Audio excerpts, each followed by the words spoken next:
Hello dear students, আজ আমরা আলোচনা করব খুবই গুরুত্বপূর্ণ একটা বিষয় এএনএম জিএনএম 2024 সংক্রান্ত বিষয়ে আজকে আলোচনা করা হবে।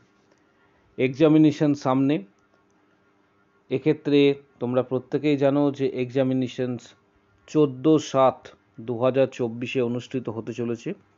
তার আগে তোমরা কি করবে এবং কোন কোন স্ট্র্যাটেজি উপায় এক্ষেত্রে অবলম্বন করবে, নাম্বার কিভাবে বৃদ্ধি করবে, সমস্ত বিষয়গুলি আজকে আলোচনা করা হবে। আজকের আলোচনা থাকছে এএনএম এবং জিএনএম এর গতবারের যে স্কোর বা কাট অফ গিয়েছিল, এএনএম এবং জিএনএম 2 বছর অর্থাৎ লাস্ট ইয়ারের যে কাট অফ গিয়েছিল সেটা সংক্রান্ত বিষয়ে আজকে আলোচনা করা হবে। কারণ এবছরে পরীক্ষার্থীর সংখ্যা কিন্তু ইনক্রিজ করেছে, অর্থাৎ এবছরে প্রচুর সংখ্যক পরীক্ষার্থী কিন্তু পরীক্ষা দেবে।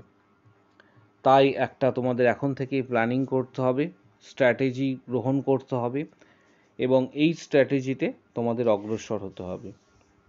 যারা ভিডিওটা দেখছো একদম শেষ পর্যন্ত দেখো।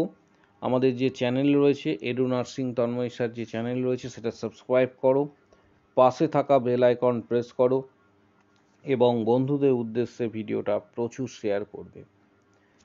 আগামী দিনে যাবতীয় তথ্য এএনএম জিএনএম 2024 সংক্রান্ত তথ্য তোমরা এই চ্যানেলের মধ্যে দিয়েই পাবে, তাই ভিডিওটা প্রত্যেকে শেষ পর্যন্ত দেখো। অনেকে জানতে চেয়েছো গতবারে এএনএম এবং জিএনএম এর এক্ষেত্রে লাস্ট কত দূর পর্যন্ত নেমেছিল।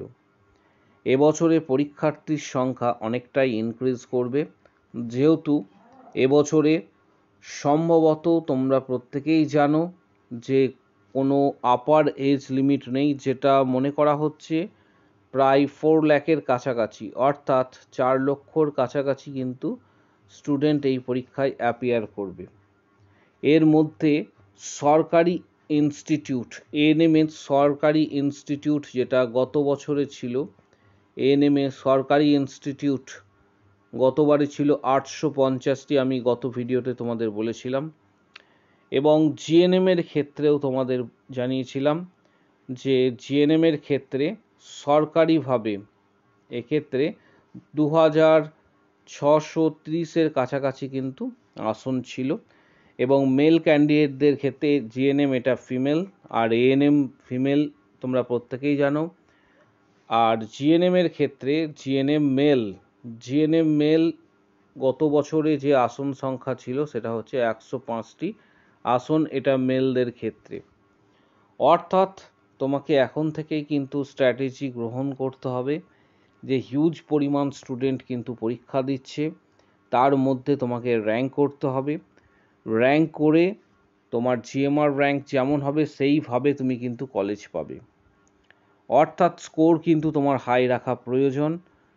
যারা এবছর পরীক্ষায় বসছো তাদের ক্ষেত্রে বিগত দিনের কিছু টিপস, অর্থাৎ বিগত দিনের স্কোর কত হয়েছিল, কত দূর পর্যন্ত গিয়েছিল, এটা নিয়ে আমরা এখন ডিসকাস করব এবং তোমরা অনেকটাই এক্ষেত্রে তোমাদের ধারণা ক্লিয়ার হয়ে যাবে যে কত র্যাঙ্ক করলে এক্ষেত্রে কিন্তু সুযোগ হতে পারে।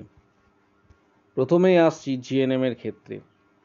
জিএনএম কাট অফ 2023-এ তোমরা এটা অফিসিয়াল ওয়েবসাইট থেকেই পেয়ে যাবে, ওআরসিআর দেখলে কিন্তু এটা তোমরা পেয়ে যাবে। জিএনএম কাট অফ 2023 ইউআরের ক্ষেত্রে যে কাট অফ লাস্ট গিয়েছিল ওআরসিআরে তোমরা দেখতে পাবে 3766 জিএমআর দার্জিলিং এনটিএসে পেয়েছিল, অর্থাৎ দার্জিলিং এনটিএসে 3766তে জিএমআরে কিন্তু পেয়েছিল। ওবিসি এ ক্যাটাগরির ক্ষেত্রে 4870 জিএমআর বার্নপুরে কিন্তু পেয়েছিল।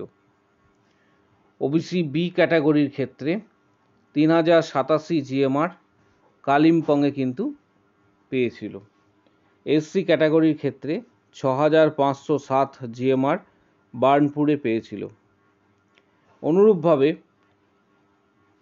এসটি ক্যাটাগরির ক্ষেত্রে 20370 জিএমআর জলপাইগুড়িতে পেয়েছিল। এডাব্লিউএস ক্যাটাগরির ক্ষেত্রে 9009 জিএমআর কালিম্পংয়ে পেয়েছিল। লাস্ট যেটা থাকলো সেটা হচ্ছে ইডাব্লিউএস, তোমাদের বলে দিলাম কালিম্পং। সিভিল ডিফেন্স 6369 জিএমআর জলপাইগুড়িতে কিন্তু পেয়েছিল। অরফ্যান ক্যাটাগরির ক্ষেত্রে অনেক দূর পর্যন্ত গিয়েছিল, প্রায় ৭১,৪৬৬ জিএমআর, এবং এটা SNPH শম্ভুনাথ পণ্ডিত হসপিটালে কিন্তু এটা পেয়েছিল। গতবারের ORCR এটা তোমরা নিজেরাও ওয়েবসাইট চেক করে নিতে পারো। এরপরে আসছি ANM ক্যান্ডিডেট, কারণ ম্যাক্সিমাম ক্যান্ডিডেটদের কিন্তু এবছরে ANM টার্গেট রয়েছে, আর ANM এর সিট বা আসন সংখ্যা রয়েছে মাত্র 850টি গত বছরের তথ্য অনুযায়ী। এবছরে আসন সংখ্যা কিছুটা হলেও বৃদ্ধি হতে পারে, সেটা পরের বিষয়, কিন্তু আমরা 850টা আসনই ধরে চলবো আপাতত, কারণ বোর্ডের তরফ থেকে এখনও সেইভাবে কিছু জানানো হয়নি। ANM cut off 2023, ANM cut off 2023-এ ORCR অফিসিয়াল ওয়েবসাইটে যেটি এক্ষেত্রে রেজিস্টার্ড রয়েছে সেটা হচ্ছে UR ক্যাটাগরির ক্ষেত্রে 1055 জিএমআর পর্যন্ত গিয়েছিল UR ক্যাটাগরি। নেক্সট চলে আসছি SC ক্যাটাগরির ক্ষেত্রে 2636 জিএমআর, ST ক্যাটাগরির ক্ষেত্রে 14,754 জিএমআর পর্যন্ত গিয়েছিল। নেক্সট OBC A ক্যাটাগরির ক্ষেত্রে 1202 জিএমআর, OBC B ক্যাটাগরির ক্ষেত্রে 1305 জিএমআর। অনুরূপভাবে EWS ক্যাটাগরির ক্ষেত্রে 4708 জিএমআর, সিভিল ডিফেন্সের ক্ষেত্রে 3003 জিএমআর, এবং অরফ্যানের ক্ষেত্রে 59,274 জিএমআর পর্যন্ত গিয়েছিল। আগামী দিনে যখন এক্সাম অর্থাৎ 14/7/2024 অনুষ্ঠিত হবে, তার আগে কিছু বিষয় তোমাদের জানতে হবে। যে নাম্বার কিভাবে ইনক্রিজ করবে সেটা হচ্ছে, তোমরা তোমাদের যে টেক্সট বইগুলি আছে সেই টেক্সট বইগুলি ভালোভাবে ফলো করো। এই মুহূর্তে সময় বেশি হাতে নেই, 2 মাসেরও সময়, কিছুটা সময় কম রয়েছে। প্রতিদিন অ্যাটলিস্ট 5 থেকে 6 ঘন্টা ANM GNM ক্র্যাক করার জন্য নিয়মিত 5 থেকে 6 বা 7 ঘন্টা কিন্তু 7 আওয়ার্স পর্যন্ত কিন্তু স্টাডিজ করতে হবে। এছাড়া এখন থেকেই তোমাদের MCQ প্র্যাকটিস করতে হবে।